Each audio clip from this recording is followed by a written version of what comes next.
Corruption has become one of the leading conversations in Ghana's public discourse over the period, with many raising questions about what the best approach will be to tackle it. Speaking at the 2024 edition of the Domelevo Accountability Lecture in Accra, former General Secretary of the Convention People's Party (CPP), Nana Yaa Jantua first chastised the institutionalization of corruption in the public services and Ghana's body politics. These days, a person's wealth is not questioned, or nobody finds out where does this one come from, where did this one get their money from to afford such opulence. There are no questions. Bribery is openly expressed where officers of service providers ask for kickbacks. After providing a service, they actually ask you to pay a bribe.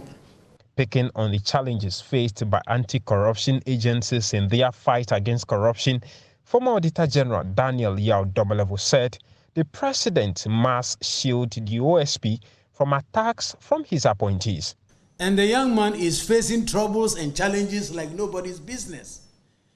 So I said, the one who put him there, don't you know that you have to protect this guy? You should be calling people and say, shut up, back off, let him do his work. So please, government officials and people in government, leave the special prosecutor alone.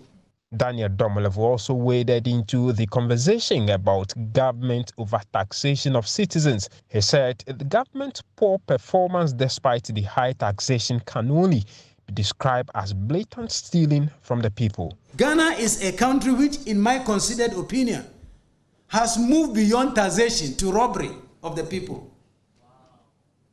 Instead of taxing people, we are now robbing people. Whatever money Ghana government can squeeze out of you, they will squeeze it out of you and see the use to which they put these monies. And I ask, why are my people not angry enough when you see this type of things happening? According to him, the recent Kenyan civil action must serve as a lesson to President Akufo-Addo and his counterparts across the African continent. The question we want to ask is, the other African leaders, including our own president, has he taken any cue out of it? Or we've forgotten the account proverb that says, when your colleague's beard, that's why I don't have beard, eh? So when your colleague's beard is burning, you fetch water and put by yours. Is that not it? But today, I don't think that is going down. It will have been so heartwarming for us to wake up and hear from the president that given the heat in the country and what I've heard from somewhere else, I've reduced my cabinet or my ministers to 40. The rest are going home. But what are the solutions to the challenges? We need to commercialize the fight against corruption. I don't think the fight against corruption is good enough in the hands of only government. And that is the man who only yesterday was delivering that lecture. Is Ghana winning the fight against corruption? The 2024 Domelevo Accountability Lectures. I'm talking about Yao Domelevo, former Auditor General, Republic of Ghana. Well, so we delve into that topic with the man himself. He joins the conversation. Mr. Domelevo, a very good morning to you, sir. A very good morning to you, my brother. How are you today? I am very well. It's actually good to have you. I see you are matching your spectacles and shirt and everything. It's good to see. It's lovely. you know, your kid brother will always tease you like this. It's good to have you. I didn't even take notice. You didn't take notice, right? Yesterday, you had that lecture, and I would just ask you, after delivering it, the sentiment. I listened to the likes of Nana Yaa, Achimpem Jantua, among others. What was the takeaway for you? How did it feel from those who were there, and including the diplomatic community who came there listening to you speak? I think the takeaway from yesterday's meeting, especially the reaction that I received from the participants, is that Ghanaians are not happy with developments when it comes to good governance or the fight against corruption in the country. And it is not too late. Government should start doing something. It's better late than never. So even, like I said yesterday, the goals that we score in football matches in late minutes or extra time are even sweeter many times than the earlier goals. So in the face of the fiscal challenges that the country is facing, I do not expect the Minister of Finance to unleash additional hardship on Ghanaians. Instead, I expect that during the mid-year review, he reverses a lot of these issues so that people can have a breathing space. When you look at the sleaze, when it comes to corruption, do you think within these last few months, something tangible, palpable can be done in the fight against corruption?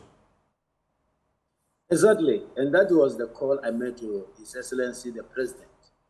That if not for anything last minute, he can show us that, no, guys, at least I'm going home with a cleaner plate than you thought I would do. So I've corrected this, I've corrected that, and I think it will be good. It will be nice for the country and he himself, his image. If I asked you on the back of some of the data, we've seen the corruption perception indices over time. If you look at the latest Afrobarometer report talking about whether Ghana is headed in the right direction, 87% of Ghanaians say no. But then specifically when it comes to corruption, you would realize that it's a stark picture. Many Ghanaians feel the country is not going in the right direction when it comes to the fight against corruption. In fact, 77% of the respondents said that corruption had increased. 77%. I want you to hit the nail on the head. How corrupt, really, has this administration been? Or is it that we are merely repeating the rhetoric from the past? Oh, from Rawlings, we've been saying this. Is it a mere repetition, or is it that we are actually that bad currently? Well, if it is just a repetition, I would have been very happy. If it is just a rhetoric, I would have been glad. But, my brother, look everywhere you will see corruption. You don't need to look far. Look at the lifestyle of people in government. I don't know how long you have been doing this work as a journalist. Some have worked for the government, toiled for government all their years, 40 years, 30 years, thereabout. And even to get a square meal a day is a challenge for them. Those who are helping our children in education, those who are taking care of our sick brothers and sisters in the hospital, those who are doing a lot of other things to help the country, are facing a lot of difficulty. All that we wake up and hear is that according to the Auditor General's report, close to 12 million Ghana cedis or so has been paid for Polygo Dam, which work has not even started, though they say it's a final payment. All that you hear is that about $2 million or thereabout has been paid to a South African company, which is to give us SkyTrain, which never happened. All that you hear is that Ghana has dug the most expensive hole in the human history. The Polygo Dam. Yes. So the evidence is there. This is not perception. It's not rhetoric. It is the fact. The fact is that people are fed up, and I think everybody knows, including the government and the appointees. They know that the level to which they have taken the corruption is alarming. In fact, successive governments seems to be running a marathon or a race in corruption. And what is clear is that almost each government takes it to a higher level, but the level to which it is now is terrible. It's not sustainable. And I think something must be done about it quickly. So it doesn't matter the number of days left or months left. Something must be done now.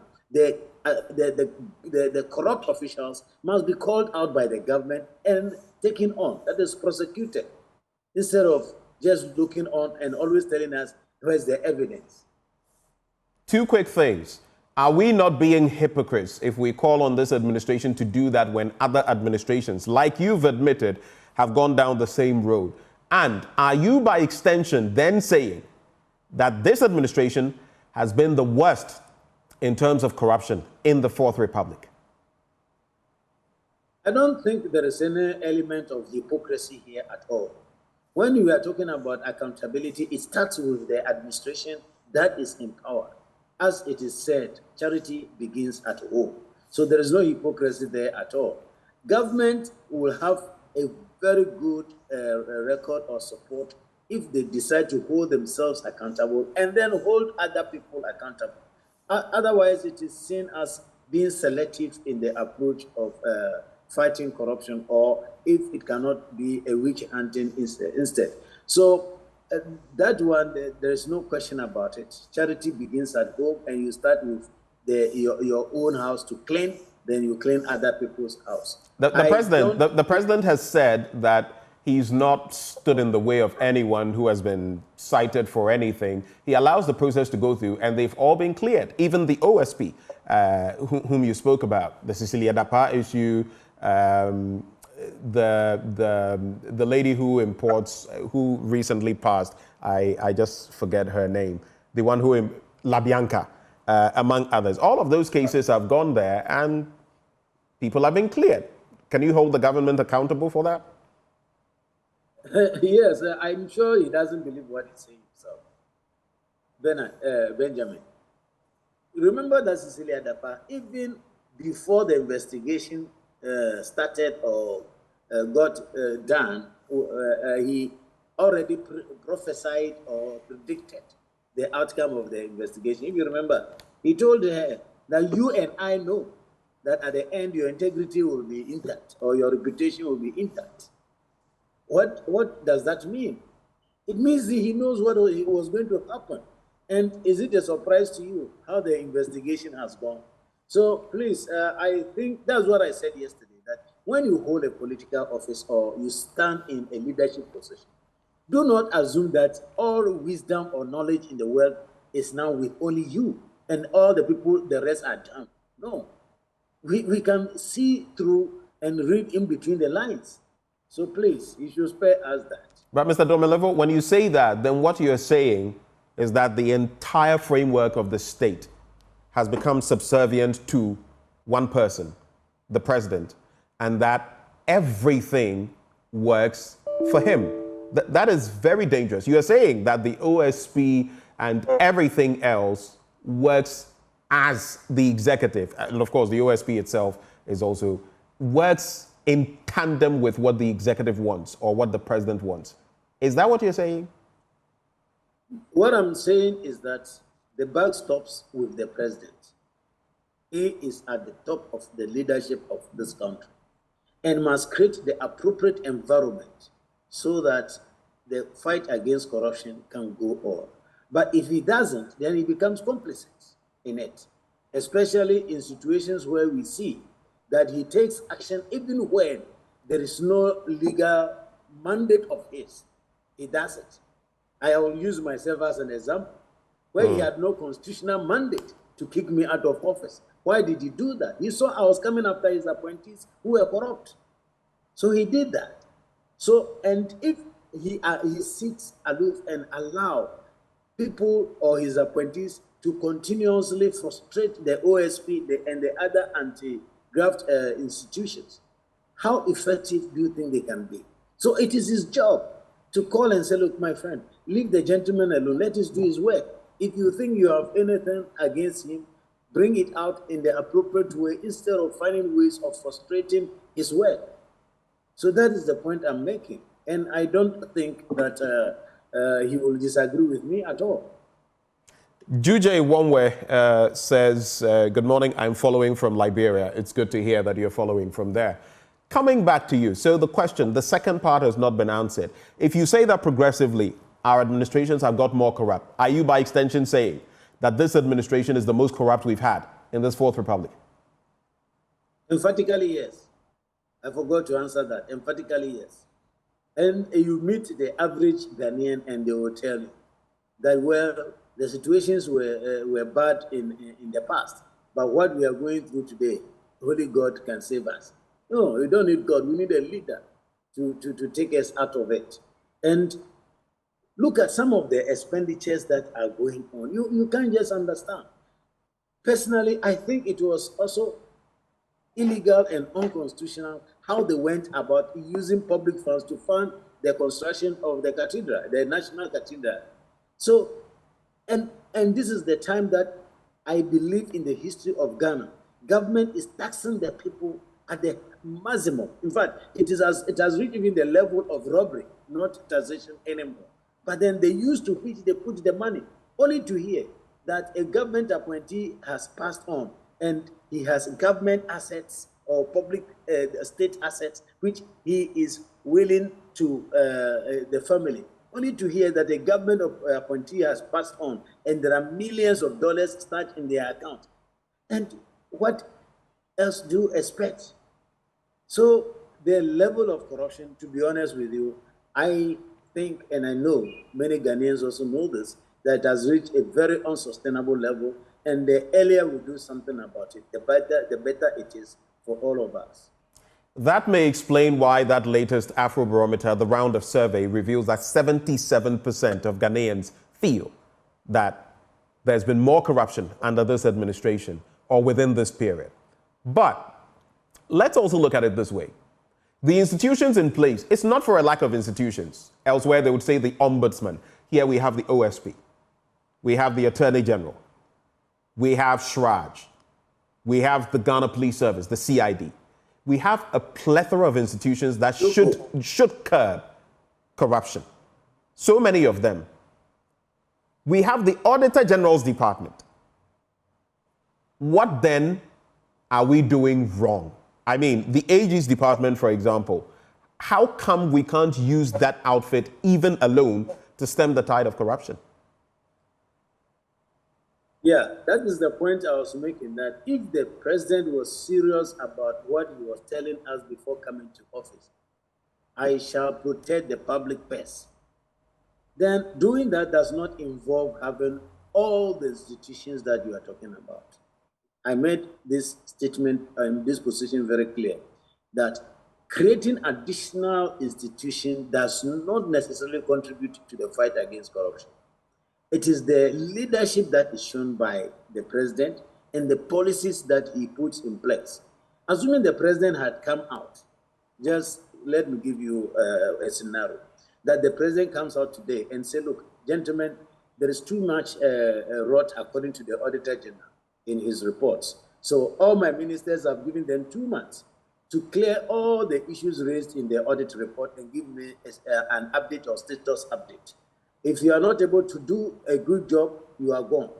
I will not work with you anymore. And he does it. Do you think that the impunity will continue?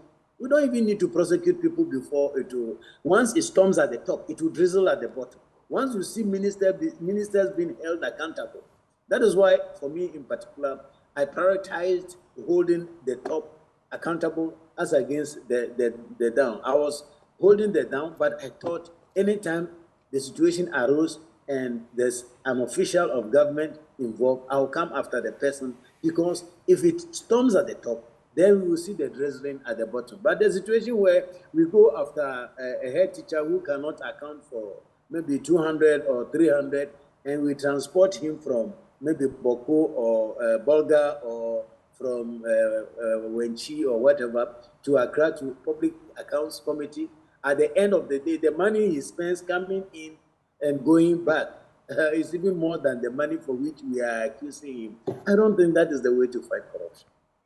How can we circumvent the process? You see, there is the issue of the constitutional arrangement and the powers it has given to the president, the executive. I remember having that conversation. I'll keep, bringing it up. Dr. Kwabena Arthur Kennedy said he had a conversation back then when our current president was in the opposition, and he said, look, our president, our executive has too much power. When I become president, I don't feel this should be the case. We should do something about it. Well, It's been 7 years, approaching 8. Nothing has been done about it. If we keep on like this, there will be no change because they are the beneficiaries of the system. Is there a way the hoi polloi, the generality of the people, can circumvent this process, whether constitutionally or otherwise? What do you think?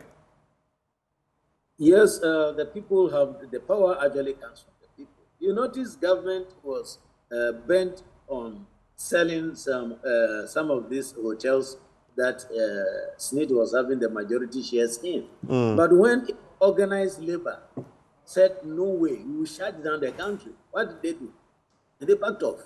So as for we don't need to go to war, but the people can just come out and say no to this. And I think it will happen. And of course, it's very disturbing that in opposition, they will promise doing the right thing. When they get to office, they do otherwise.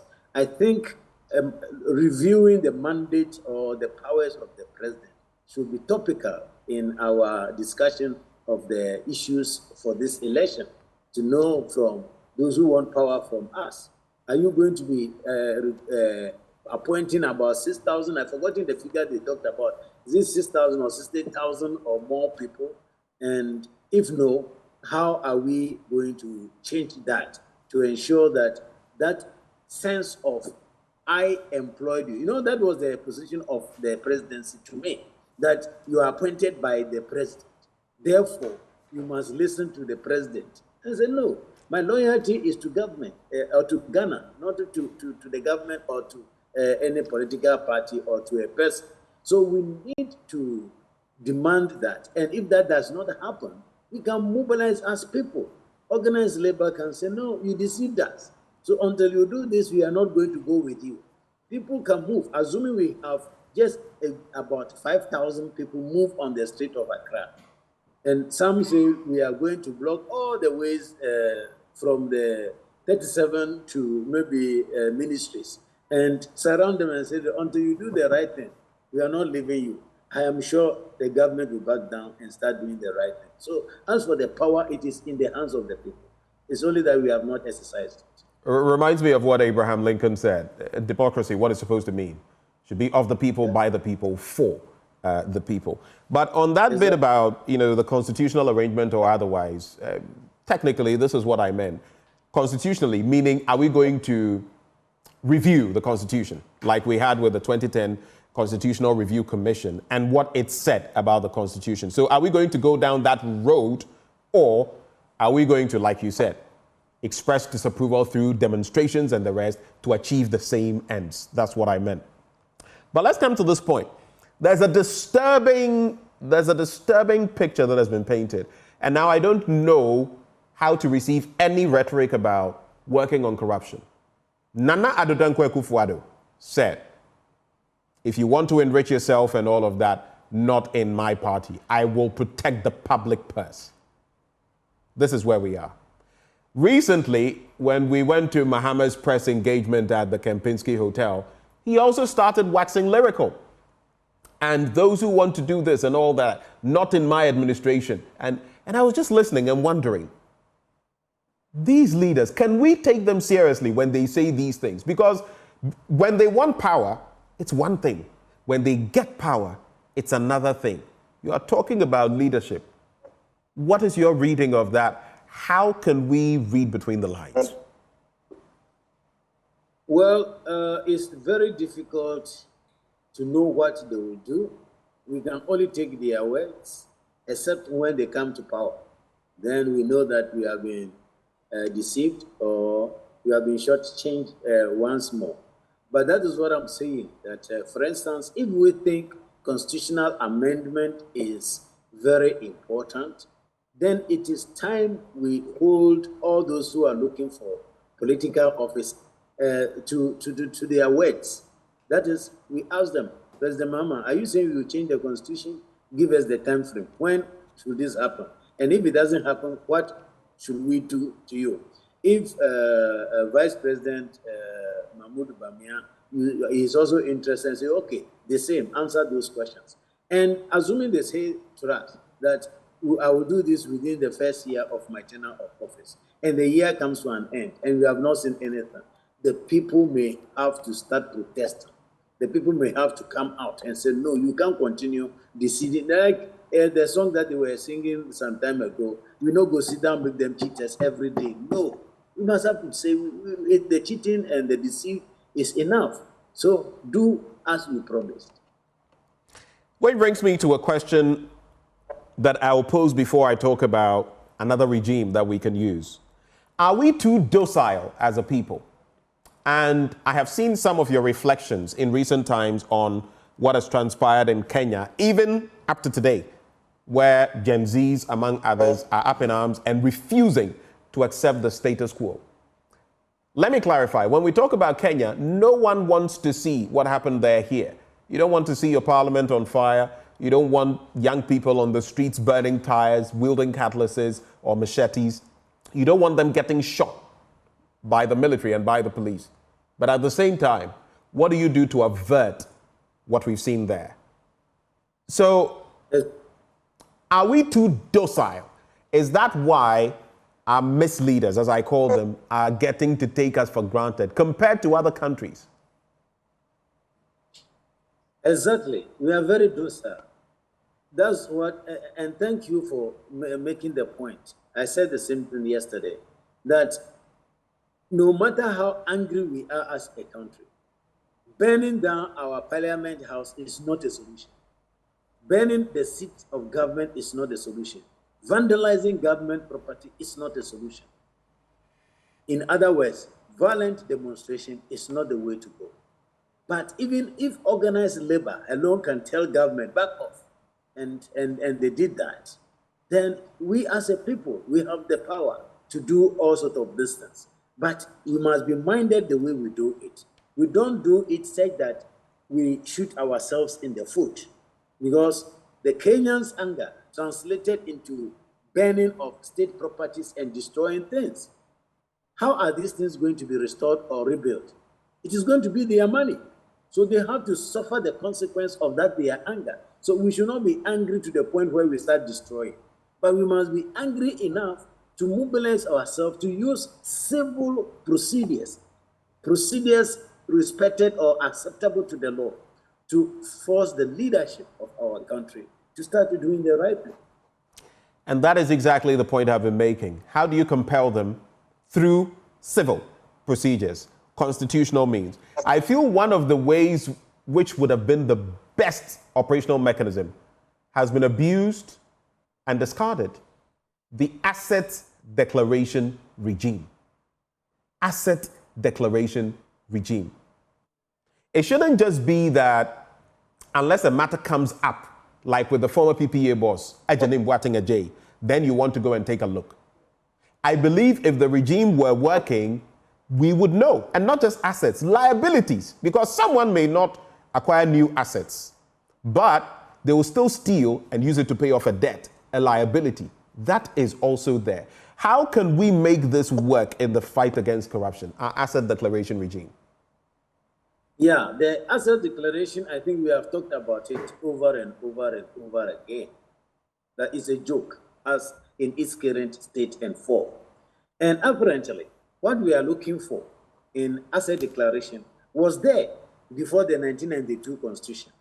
Actually, in 1992, there was a PNDC Act for political parties and public office holders.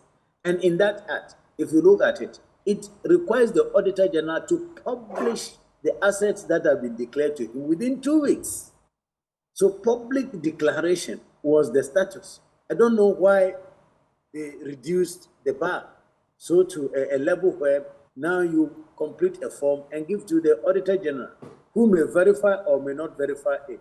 But the verification I'm talking about here is limited more or less to the document that you are filing with the Auditor General. But we must go a step further to say, if you say you have a 5-bedroom house, we can send an officer to follow you to go and have a look at it. You can even capture the picture, take a picture of it or a video of it, load it into a database, so that next time when we go and you show us that same 5-bedroom house, I hope you know that we can have a 5-bedroom house which is about 200,000 Ghana cedis, and a 5-bedroom house, which may be about 200 million Ghana cedis. So we must have to track all these things so that we can hold people accountable. And also, we need lifestyle audit. Let me be honest with you and tell you that, for instance, there is a bill which has been in the pipeline before I came to office, which is about the Public Office Holders Accountability Bill. I remember Honorable Gloria Akufu sending it to my office for my comments, which I did with speed because I thought it was a good opportunity. Where people don't declare their assets, they should be punished. There should be clear-cut punishment because in my view, if, for instance, you are supposed to declare your assets before occupying office, and we find you not to have declared and you are still in the office, the logical thing to do is go home. You have to, you should not just be going around and giving people, no. We should just say, no, you can't be in this office, and that is the end of it. So if all these are not being done, and the people we are looking on, then it is a problem. So these are issues that we should raise before those who are looking to lead this country and ask them, what is the time frame that we will get this law passed and action it? If we don't get the answer when they come into office, like I said earlier on, well, going to the court is becoming a very difficult situation. Fortunately, the Constitution guarantees other means of fighting for the right of the people. Let's use it. Let's mobilize and tell government enough of this, honor the promise that you gave us. If we don't do that, they will every time deceive, come to office, ignore us, and even look at us and talk as if we are idiots. I was talking about the level of gaslighting which is happening these days. If you hear a government official speak, it's as if you, the one listening to him, you are an idiot. You are not appreciating the harm or the suffering that he is taking you out of when you are actually getting, your situation is actually getting worse. So we need to stand up as people, hold people accountable, not by any violence means, no, but we must use all the methods that are open to us given by the law. Thank you. How can we strengthen these institutions? Because you look at them from Iyoko to whichever one, and then you look at the perceived partisanship and the appointment structures. Some have said we should get to the point where these institutions are sanitized, maybe quoting Trump, though he's not my most favorite person, draining the swamp of all the political elements in there. I don't know how that will be done, but ensuring that by and large, we have people who are not apolitical, but neutral enough to be able to do the work without partisan tinctures in their lenses, and who will hold whoever falls foul of the law accountable. Is that possible, or does that also require a review of our Constitution? Yeah, a lot of them require the review of the Constitution because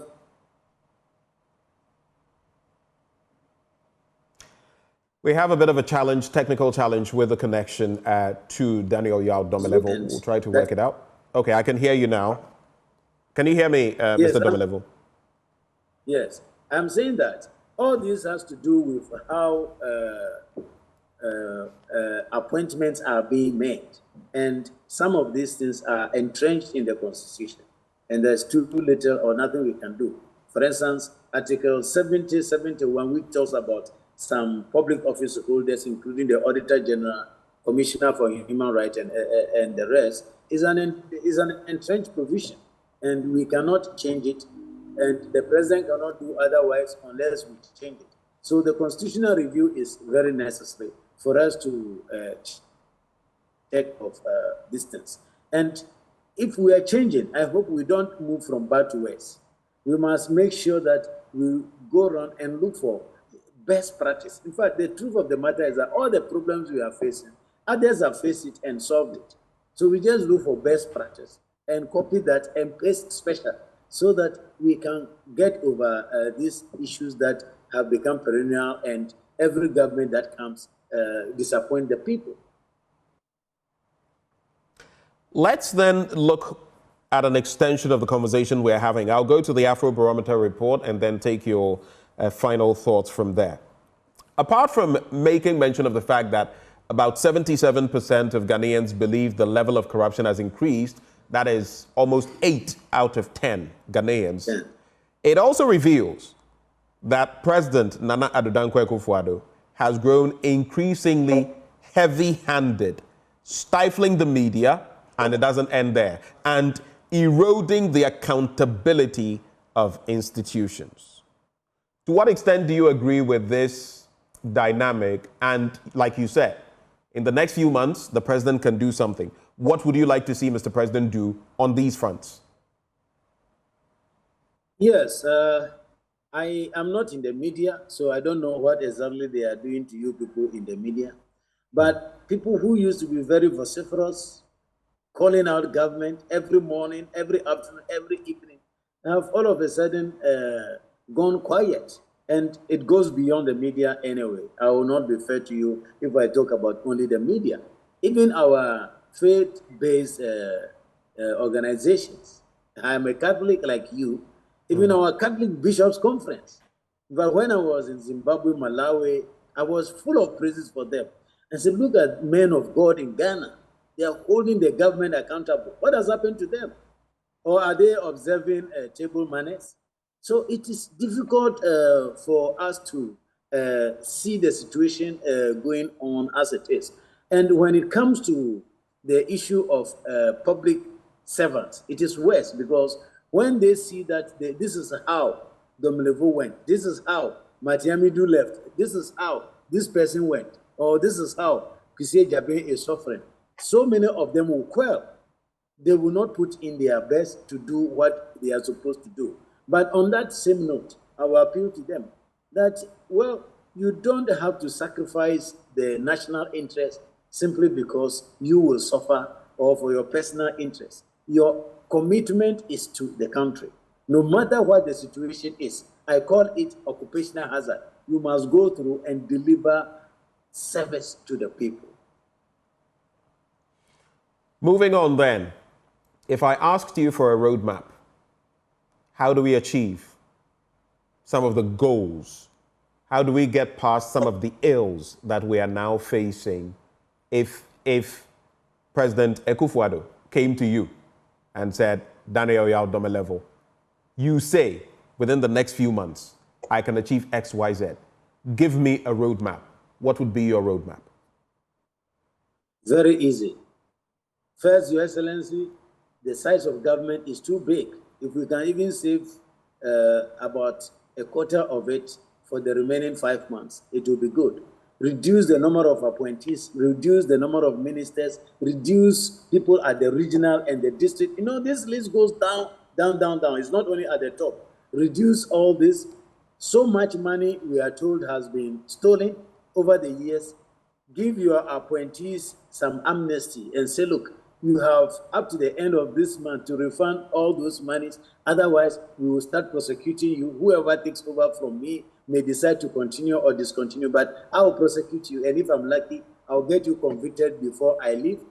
Get the state assets or resources that have been looted, return them and say, no, we people in my government who have acquired state land and etc., which I think not appropriately, I'll get them to return all those lands to the government, including your predecessors. If you know of the previous regimes who have also acquired something which is not good, extend the same deadline to them. Say, look, my friends, if you don't do it, I'm going to hit you. So I'm giving all of you 1 month.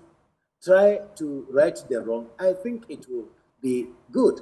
And of course, if government will be minded to reduce what I refer to as fruitless and wasteful spending. We just don't tax the people. We just don't borrow so much and waste it. It is nauseating to hear that monies have been paid for projects that has not even started. Monies have been paid for the Sky Train, which doesn't exist. All this must be corrected. So I will have listed all this for him and say, look, these are all doable within the next 5 months. So do this before you go. Any final words to leave us with? We've come to the end of our conversation. Are there any parting shots before you go?